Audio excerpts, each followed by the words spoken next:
खबर का आप रुख कर रहे हैं, जहां आपको बताएं कि दिल्ली में जंतर मंतर पर ऑनलाइन फूड डिलीवरी बॉय का तांता लगा हुआ है।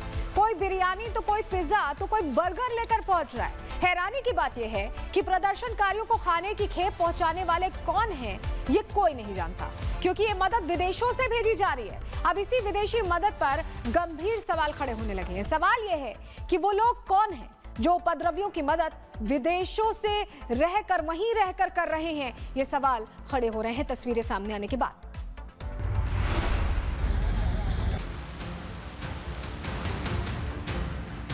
सबसे पहले आप इन तस्वीरों पर गौर फरमाइए। ये तस्वीरें उसी जंतर मंतर की है जहां प्रदर्शन के नाम पर उपद्रवियों का जमावड़ा लगा है। हैरानी की बात यह है कि इन उपद्रवियों में विदेशों से ऊर्जा भरी जा रही है। जंतर मंतर पर लगातार फूड डिलीवरी बॉय पहुंच रहे हैं। किसी के हाथ में बिरयानी का थैला है, किसी के हाथ में पिज्जा तो कोई दर्जनों बर्गर लेकर पहुंच रहा है। जंतर मंतर पर खाने के पैकेटों का ढेर लगा हुआ है, लेकिन सबसे बड़ा सवाल आखिर ये खाना भेज कौन रहा है? कौन है वो लोग जो उपद्रवियों की मदद विदेशों से कर रहे हैं? खाने को ऑर्डर पहुंचाने वाले डिलीवरी बॉय बताते हैं कि एड्रेस में सिर्फ जंतर मंतर प्रोटेस्ट साइट लिखा हुआ है। मतलब नाम अलग अलग, अकाउंट अलग अलग, लेकिन मंजिल जंतर मंतर। जामिया साहिब जंतर मंतर की। जी। तो क्या लेकर के आए हैं आप? ये बर्गर है 25 पीस। 25 पीस बर्गर है, किसने दिया है? ये मैम है इनकल में। हाँ, तो आप सुबह से कितने डिलीवरी? सामने से ये मेरा दूसरा ऑर्डर है यहाँ पर। कल भी लेके आए? कल भी लेके आया। कल कितने डिलीवरी लेके आए? कल मैं 3 बार आया था।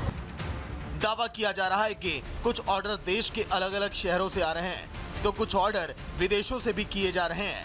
अगर ऐसा है तो सवाल और गंभीर हो जाता है। सवाल यह है कि ये ऑर्डर कौन और क्यों कर रहा है? विदेशों से भारत में उपद्रवियों की मदद क्यों हो रही है? उपद्रवियों की मदद के पीछे की मंशा क्या है? पर्दे के पीछे से मदद क्यों की जा रही है? खाने पीने की चीजें भेजने वाले पहचान क्यों छिपा रहे हैं? क्या ये किसी बड़े नेटवर्क का हिस्सा है? क्या देश में अराजकता फैलाने की ये साजिश है? क्या प्रदर्शन को लंबा खींचने के लिए भोजन की व्यवस्था की जा रही है? तो कहीं बाहर से कोई डिलीवरी लेकर के आए हैं आप लोग? नहीं, से हम तो डेली लेकर आ रहे हैं, जामिया से लेकर आ रहे हैं, लाजपत नगर से आ रहे हैं लोग। मतलब क्या क्या आइटम्स लेके आ रहे हैं? बर्गर है और भी बहुत से फूड हैं। हाँ, ये दिखा देते हैं। ये स्विगी से आए हैं भैया और बर्गर लेकर के आए हैं। 25 पीस बर्गर है, जामिया से नाम ने ऑर्डर किया। और कल क्या लेके आए थे? कल मैम मैं मतलब कि कल भी 25 पीस बर्गर लेकर आया था एक बार, और एक बार 10 पीस भी लेकर आया था बड़ा पाव। इस बीच जंतर मंतर पर प्रदर्शन के दौरान कुछ विदेशी नागरिकों की मौजूदगी ने भी गंभीर सवाल खड़े कर दिए हैं। सीजेपी के प्रदर्शन में अमेरिकी नागरिकों की मौजूदगी सीजेपी की मंशा पर बड़ा प्रश्न चिन्ह है। देश जानना चाहता है कि सीजेपी के आंदोलन में अमेरिकी नागरिकों की क्या जरूरत है। हालांकि दिल्ली पुलिस और जांच एजेंसियों की नजर सीजेपी के इस प्रदर्शन के हर पहलू पर है। दरअसल सीजेपी के इस प्रदर्शन पर पहले दिन से ही सवाल खड़े हो रहे हैं, क्योंकि इस प्रदर्शन में शामिल उपद्रवियों की जुबान से देश के खिलाफ जहर निकल रहा है। कोई देश के पीएम के खिलाफ अपशब्दों का इस्तेमाल कर रहा है, तो कोई भारत को नेपाल और बांग्लादेश बनाने की धमकी दे रहा है।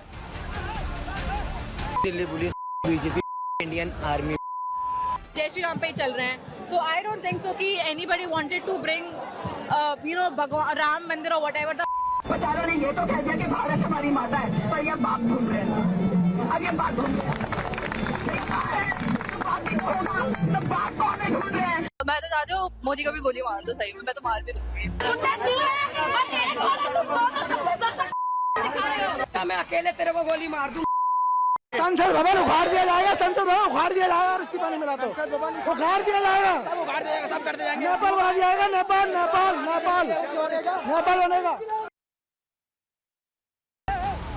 सुना आपने, सीजेपी का यही असली चरित्र है। प्रदर्शन में देश तोड़ने की बातें हो रही हैं। इनके प्रदर्शन में देश के प्रधानमंत्री के खिलाफ अपशब्दों का इस्तेमाल किया जा रहा है। साफ है, सीजेपी कोई आंदोलन नहीं, देश के खिलाफ साजिश रच रही है। इस बीच जंतर मंतर पर चल रहे सीजेपी प्रोटेस्ट का मामला अब दिल्ली हाईकोर्ट पहुंच गया है। दिल्ली हाईकोर्ट में एक याचिका दायर की गई है। याचिका में कथित विदेशी फंडिंग की जांच एनआईए से कराने की मांग की गई है। दिल्ली हाई कोर्ट याचिका पर सुनवाई के लिए तैयार हो गया है। दिल्ली हाई कोर्ट में शुक्रवार को मामले की सुनवाई होगी। वहीं दूसरी तरफ सरकार ने साफ कर दिया है कि पेपर लीक के मामलों में फास्ट ट्रैक कोर्ट बनाए जाएंगे ताकि दोषियों को जल्द सजा मिल सके। यानी सरकार का दावा है कि छात्रों के भविष्य से खिलवाड़ करने वालों पर सख्त कार्रवाई होगी। ऐसे में सवाल ये भी है कि जब सरकार कानूनी कार्रवाई का भरोसा दे रही है तो फिर हिंसा का रास्ता क्यों? लोकतंत्र में विरोध का अधिकार है लेकिन हिंसा का नहीं।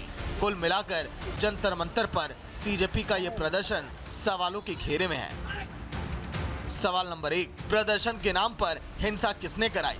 प्रदर्शन के दौरान पुलिस पर हमला क्यों हुआ? फूड डिलीवरी का पूरा नेटवर्क क्या है? फूड डिलीवरी के पीछे का सच क्या है? खाने पीने के नाम पर उपद्रवियों को फंडिंग कौन कर रहा है? बहरहाल दिल्ली के जंतर मंतर पर ना तो छात्रों के भविष्य की बात हो रही है, ना ही सरकार के सामने कोई मांग रखी जा रही है। यहाँ प्रदर्शन के नाम पर अराजकता फैलाई जा रही है।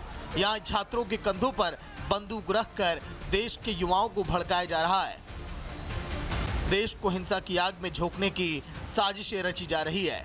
ऐसा इसीलिए क्योंकि अगर किसी आंदोलन में मुद्दे से हटकर पुलिस पर हमले होने लगे, सुरक्षा कर्मियों पर पत्थर चलने लगे, दौड़ दौड़ कर पुलिस कर्मियों को पीटा जाने लगे, मीडिया कर्मियों को निशाना बनाए जाने लगे, तो सवाल उठना लाजमी है। सवाल ये कि क्या इस प्रदर्शन की पटकथा पहले से लिखी जा चुकी है? जंतर मंतर पर जैसी हिंसा हो रही है, क्या यह कोई सोची समझी रणनीति का हिस्सा है? ये सवाल इसीलिए भी खड़े होने लगे हैं क्योंकि इस प्रदर्शन के पीछे की साजिश अब धीरे धीरे बेनकाब होने लगी है। फिलहाल इन सवालों का जवाब जांच एजेंसियों को तलाशना होगा। Bureau report, Republic Bharat.